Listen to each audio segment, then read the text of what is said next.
আসসালামু আলাইকুম। আমি এখন রান্না করতেছি খুব সহজ একটা আইটেম, কিন্তু খাইতে অসাধারণ। এটা হচ্ছে মুগ ডাল দিয়ে চাল কুমড়া রান্না। কম ঝামেলায় কম ক্যালোরিতে দারুণ মজার একটা আইটেম। তার সাথে শুরু করা যাক। আমি এখানে একটা কড়াই গরম করে 1 কাপ মুগ ডাল, দেশি মুগ ডাল ছোটোটা, ওগুলা একটু হালকা করে ভেজে নিব, যাতে মুগ ডালটা বেশি বাদামি হয়ে না যায়, কিন্তু সুন্দর একটা ফ্লেভার ছাড়ে। অল্প আছে কয়েক মিনিট ভাজলেই হবে। একটু বাদামি হবে, কিন্তু বেশি বাদামি যাতে না হয়।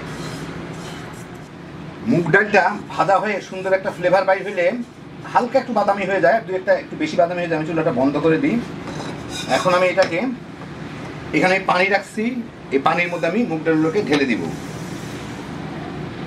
ঢেলে কিছুক্ষণ রেখে দিব। মুগ ডালগুলা একটু পানিতে ফুলেও যাবে, নরমও হয়ে যাবে। প্রায় আধা ঘন্টা 1 ঘন্টার মতো রেখে দিব, সিদ্ধ হইতেও সহজ হবে।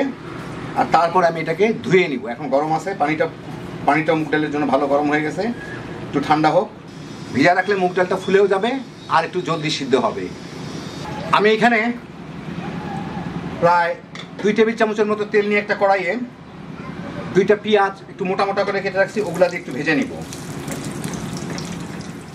মিনিট 2-3 মধ্যেই পেঁয়াজগুলো একটু বাদামি রং লাগা শুরু হইলে সাইড দিয়ে আমি এর মধ্যে দিয়ে দিব 1 টেবিল চামচ আদা রসুন বাটা, দিয়ে এর সাথে একটু নাড়ানাড়ি করে ভেজে নিব।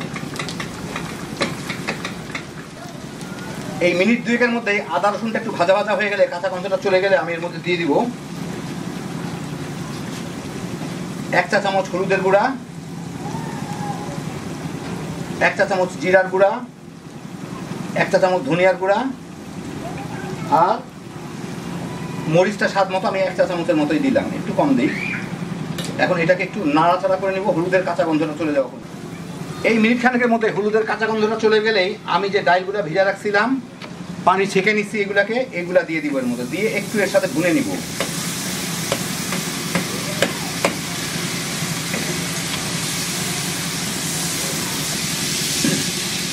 চুলার আঁচটা কিন্তু আমি প্রথম থেকে মিডিয়ামের থেকে একটু নিচে রাখছিলাম, যাতে পুড়ে না যায় ঝট করে।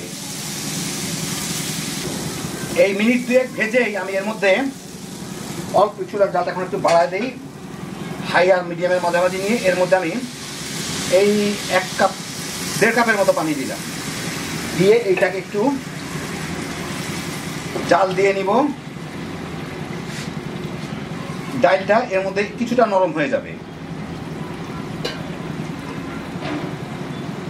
আমি কিন্তু এখন মিডিয়ামের একটু উপরের জাল দিচ্ছি, রান্না করতেছি। মিনিট 2 ফুটে ওঠার পরে মিনিট 2 জাল দিয়ে আমি এর মধ্যে দিয়ে দেই স্বাদ মতো লবণ,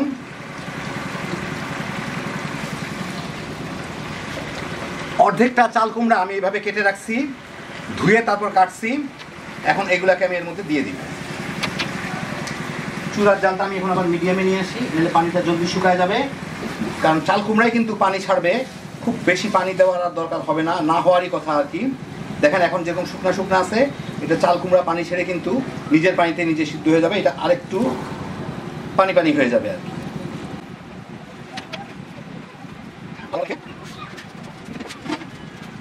আমি ঢেকে মাঝারির থেকে একটু কম আছে আবার নিয়ে যাব, নিয়ে জাল দিব, কারণ ফুটে উঠছে অলরেডি। চাল কুমড়াটাতে পানি ছেড়ে এটা পানিতে এটা সিদ্ধ হয়ে যেতে পারে। মাঝে 2 একবার নেড়ে দিব। দেখেন 8-10 মিনিট ফুটে উঠে 8-10 মিনিটের মধ্যে কি পরিমাণ পানি ছাড়ছে। এখন এই পানিতেই আমি এটাকে সিদ্ধ করে নিব। এখনও চাল কুমড়াগুলো পুরো সিদ্ধ হয় নাই, কিন্তু যথেষ্ট পরিমাণে পানি ছেড়ে দিচ্ছে, এর পানিতেই এটা সিদ্ধ হয়ে যাবে, অসুবিধা নাই। জালটা আমি মিডিয়ামে রেখে দিব। 7-8 মিনিট জাল দেওয়ার পরে আমি এর মধ্যে, কুমড়োটা কিন্তু মোটামুটি সিদ্ধ হয়ে গেছে, ডালগুলোও সিদ্ধ হয়ে গেছে, আমি এর মধ্যে দিয়ে দিব একটা টমেটো, আমি কুচি করে কেটে রাখছি, ওইটা দিয়ে এর সাথে মিশায় একটু জাল দিয়ে নিব। টমেটো যাতে নরম হয়ে যায়, বেশি সময় লাগবে না, টমেটো এমনি গলে যাবে। আর একই সাথে কয়েকটা কাঁচামরিচ, লাল মরিচও দিয়ে দিব ফ্লেভারের জন্য, এর সাথে মিশে সুন্দর একটা ফ্লেভার আসবে। কারণ টমেটো হইতে বেশি সময় লাগবে না, মরিচের ফ্লেভারটা যাতে এর মধ্যে চলে আসে আর কি। তার মধ্যে এটা ঢেকে আরও 4-5 মিনিট জাল দিব। মিনিট 3-4 পরে আমি টমেটোগুলো নরম হয়ে গেছে, আমি এর মধ্যে কিছু ধনিয়া পাতা কুচি দিয়ে দিব,